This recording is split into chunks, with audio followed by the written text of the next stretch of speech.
Hello दोस्तों, आज के इस वीडियो में असहयोग आंदोलन के बारे में पढ़ेंगे जो स्टार्ट हुआ था 1920 में और इसका अंत हुआ था 1922 में। तो चलिए स्टार्ट करते हैं असहयोग आंदोलन।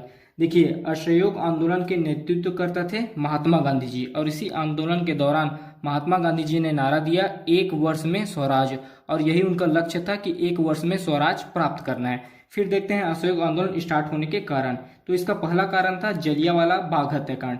जलियांवाला बाग हत्याकांड हुआ था 13 अप्रैल 1919 में। इसमें क्या हुआ था कि जलियांवाला बाग में एक सभा का आयोजन किया गया था जिसमें बहुत सारे आंदोलनकारी इकट्ठा हुए थे। फिर क्या है कि जनरल ओ डायर के आदेश पर जनरल आर डायर ने निहत्थे आंदोलनकारी पर फायरिंग कर दी जिसमें बहुत सारे आंदोलनकारी मारे गए। तो एक कारण है असहयोग आंदोलन स्टार्ट होने का जलियांवाला बाग हत्याकांड और दूसरा कारण है खिलाफत आंदोलन।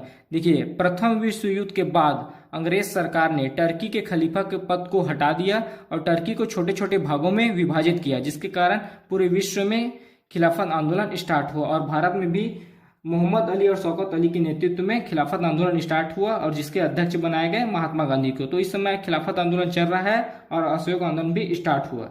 फिर कलकत्ता से असहयोग आंदोलन स्टार्ट होगा। देखिए, 1 अगस्त 1920 को कलकत्ता से असहयोग आंदोलन स्टार्ट हुआ और उसी दिन 1 अगस्त 1920 को बाल गंगाधर तिलक की हो जाती है मृत्यु। फिर गांधी जी के द्वारा तिलक फंड की स्थापना किया जाता है। देखिए, 1 अगस्त 1920 को बाल गंगाधर तिलक की मृत्यु हो जाती है। फिर गांधी जी के द्वारा तिलक फंड की स्थापना करते हैं जिसमें केवल 6 माह में 1 करोड़ रुपए इकट्ठा हो जाते हैं जो असहयोग आंदोलन के दौरान काम में लाए जाएंगे।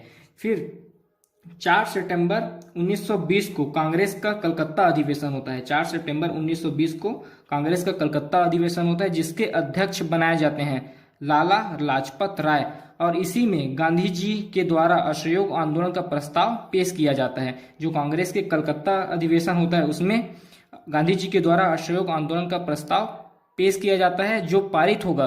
26 दिसंबर 1920 में कांग्रेस का नागपुर अधिवेशन होगा, इसमें वह प्रस्ताव पारित होगा।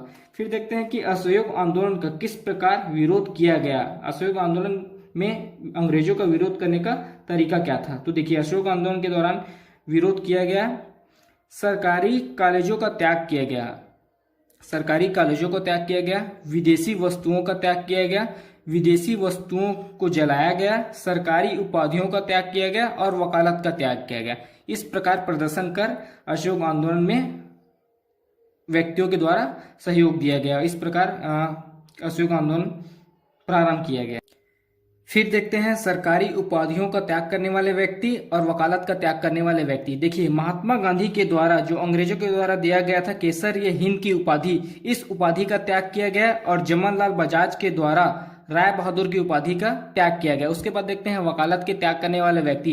देखिए, मोतीलाल नेहरू के द्वारा वकालत का त्याग किया गया, जवाहरलाल नेहरू के द्वारा वकालत का त्याग किया गया, राजेंद्र प्रसाद के द्वारा वकालत का त्याग किया गया, सरदार वल्लभ भाई पटेल के द्वारा वकालत का त्याग किया गया, विट्ठल भाई पटेल के द्वारा वकालत का त्याग किया गया, देश बंधु चित्तरंजन दास के द्वारा वकालत का त्याग किया गया और लाला लाजपत राय के द्वारा वकालत का त्याग किया गया। तो इस प्रकार उपाधियों और सरकारी वकालत का त्याग कर असहयोग आंदोलन में समर्थन दिया। फिर देखते हैं असहयोग आंदोलन में समर्थन न देने वाले व्यक्ति। ऐसे कुछ नेता थे जिन्होंने असहयोग आंदोलन का समर्थन नहीं दिया क्योंकि असहयोग आंदोलन के तरीके जैसे सरकारी कॉलेजों का त्याग, विदेशी वस्तुओं का त्याग, विदेशी वस्तुओं को जलाना और सरकारी उपाधियों का त्याग, इनके तौर तरीके उनको पसंद नहीं आए थे। इसी कारण कुछ ऐसे नेता हैं जिन्होंने असहयोग आंदोलन में समर्थन नहीं दिया था। जैसे कि वह जब विदेशी वस्तुओं को जलाया गया तो रविन्द्रनाथ टैगोर ने इसका विरोध किया गया।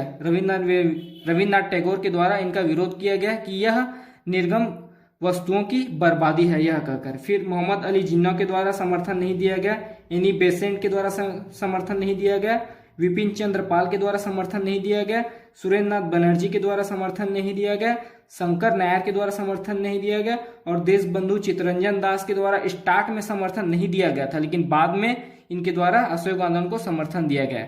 देखिए, देश बंधु चित्तरंजन दास, जब कांग्रेस का कलकत्ता अधिवेशन हुआ जिसमें गांधी जी के द्वारा असहयोग आंदोलन का प्रस्ताव पेश किया, इसमें देश बंधु चित्तरंजन दास ने असहयोग आंदोलन का विरोध किया। लेकिन जब कांग्रेस के नागपुर अधिवेशन में असहयोग आंदोलन का प्रस्ताव पास हुआ, उस वक्त देश बंधु चित्तरंजन दास ने असहयोग आंदोलन का समर्थन दिया। तो इस प्रकार कह सकते हैं कि देशबंधु चित्तरंजन दास ने स्टार्टिंग में असहयोग आंदोलन का समर्थन नहीं किया, लेकिन बाद में अपना समर्थन दिया। फिर देखिए उसके बाद आते हैं असहयोग आंदोलन बंद कैसे हुआ। देखिए 5 फरवरी 1922 को एक घटना घट जाती है, चौरा चौरी कांड, जिसके बाद 12 फरवरी 1922 को बारदोली कांग्रेस बैठक होता है, जिसमें असहयोग आंदोलन को समाप्त कर दिया जाता है। अब असहयोग आंदोलन क्यों समाप्त हुआ और चौरा चौरी कांड में क्या क्या हुआ, इसके बारे में नेक्स्ट वीडियो में पढ़ेंगे। आप माइंड में बस रखिए कि 5 फरवरी 1922 को चौरा चौरी कांड हुआ, जिसके कारण असहयोग आंदोलन को समाप्त कर दिया गया। तो ये थी असहयोग आंदोलन और उससे संबंधित घटनाएं। एक बार और देखते हैं असहयोग आंदोलन। देखिए असहयोग आंदोलन के नेतृत्व करता थे महात्मा गांधी जी, और इसी आंदोलन में महात्मा गांधी जी ने लक्ष्य रखा था 1 वर्ष में स्वराज। इसका कारण था जलियांवाला बाग हत्याकांड और खिलाफत आंदोलन। 2 कारण थे, जलियांवाला बाग हत्याकांड और खिलाफत आंदोलन असहयोग आंदोलन स्टार्ट होने के। असहयोग आंदोलन स्टार्ट होता है 1 अगस्त 1920 को, और उसी दिन मृत्यु हो जाती है बाल गंगाधर तिलक की, और उसी दिन गांधी जी के द्वारा तिलक फंड की स्थापना करते हैं, जिसमें 6 माह में 1 करोड़ रुपया इकट्ठा हो जाते हैं, और यह पैसा असहयोग आंदोलन के दौरान यूज में लाया जाएगा, काम में लाया जाएगा। फिर 4 सितंबर 1920 को होता है कांग्रेस का कलकत्ता अधिवेशन, जिसके अध्यक्ष बनाए जाते हैं लाला लाजपत राय, और इसी कांग्रेस के कलकत्ता अधिवेशन में गांधी जी असहयोग आंदोलन का प्रस्ताव पेश करेंगे, जो पारित होगा 26 दिसंबर 1920 को कांग्रेस के नागपुर अधिवेशन में। फिर देखते हैं असहयोग आंदोलन में विरोध किस प्रकार किया गया। सरकारी कॉलेजों का त्याग किया गया, विदेशी वस्तुओं का त्याग किया गया, विदेशी वस्तुओं को जलाया गया, जिसका विरोध रविन्द्रनाथ टैगोर करेंगे कि यह निर्मम वस्तुओं की बर्बादी है कर, और सरकारी उपाधियों का त्याग किया गया, जिसमें महात्मा गांधी के द्वारा केसर हिंद की उपाधि का त्याग किया गया, जवाहरलाल बजाज के द्वारा राय बहादुर की उपाधि का त्याग किया गया। फिर वकालत का त्याग किया गया, और वकालत के त्याग करने वाले व्यक्ति हैं मोतीलाल नेहरू, जवाहरलाल नेहरू, राजेंद्र प्रसाद, सरदार वल्लभ भाई पटेल, विट्ठल भाई पटेल, देशबंधु चित्तरंजन दास और लाला लाजपत राय। और असहयोग आंदोलन का समर्थन न करने वाले कुछ नेता हैं मोहम्मद अली जिन्ना, एनी बेसेंट, विपिन चंद्र पाल, सुरेंद्र नाथ बनर्जी, शंकर नायर। देशबंधु चित्तरंजन दास भी हैं, लेकिन इन्होंने स्टार्ट में समर्थन नहीं किया, फिर बाद में यह समर्थन करेंगे असहयोग आंदोलन का।